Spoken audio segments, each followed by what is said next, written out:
As you start your business today, there's many things to think about. Financial statements, marketing strategies, suppliers, who's going to be on your management team, the location of your business, the structure of your business. But first off, I want you to think about some things that we're going to talk about today. Feasibility study. I have with me Bill Pinkowich from the University of Wisconsin Extension. Bill is with the Center for Economic and Community Development and is a community development specialist. Hi, Bill. Good morning. How are you? I'm good. I'm good. Glad to have you with us. Bill, as you think about all the things in starting a business, why should a business owner or a potential business owner focus on feasibility or market analysis? Well, you're right, Connie. There's a lot of things, from inventory, what you're going to buy, where the location's going to be, who you're going to hire. And the fact is, a lot of most of those are more exciting and more fun than doing market research.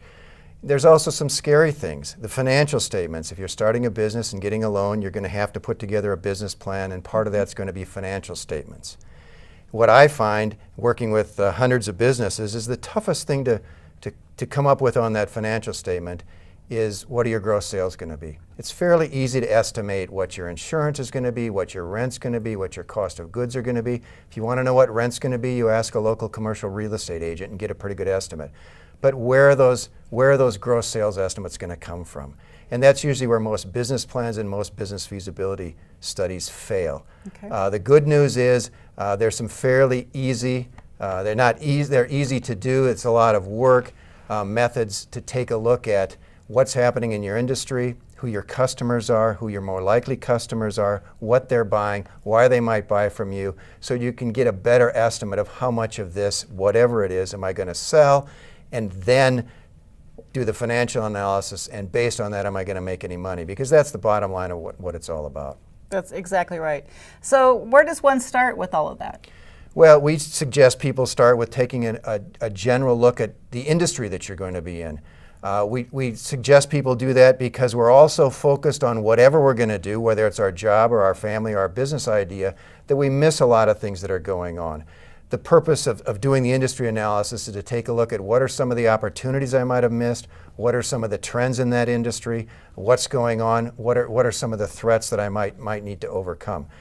Then we'd start taking a look at the specific market for who my customers are going to be. And there's just, in the old days, that was harder to do for small businesses because it took a fairly big market research budget and some expertise. Today, with the internet, there's a ton of great information. There's also a ton of not so great information on the web. But with a little practice, anybody can find some great information on what's going on in my industry, what are some of the trends, what are some of the opportunities, and get a better idea of who my most likely customers are going to be, what they're buying, and then ultimately how much of that pie I might be able to capture in my business. Okay. Those are really good points, Bill, because when we get questions, that's typically the first thing people ask is, who's going to be my target audience? Mm-hmm. Who am I going to be selling to? And so having that information up front and being able to find that information is critical.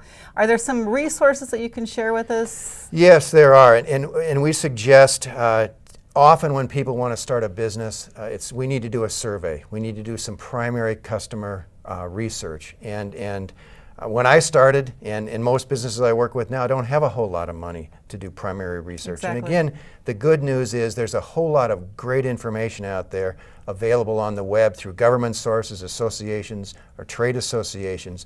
They're going to answer a lot of those questions. So if you ultimately do have to do primary research, it's going to be shorter, it's going to be less expensive, and you're going to get better answers. So I suggest that folks begin with some of the government sources like the Census Bureau, which even for very small communities now, there's some excellent information out there. Understanding the local market. Trade associations are a wonderful source. If you don't know your trade association, you go to the local library, they can help you identify some trade associations. Often a phone call to them, typically a phone call to them, you tell them what you're doing. They'll want to send you some membership information, which is fine. But they do market research. It's going to help you. We also suggest once you've done that secondary research, then you do my version of primary research, which is identify and talk to some suppliers, find some other similar businesses outside your market area. It's surprising how much good information they'll give you. Okay. That's great information. Thanks, Bill. Well, as you can see, there's many things you need to think about, but one of the first things as you start your business, think about your business concept, is really to do that market analysis. This has been Connie Hancock with the University of Nebraska Extension.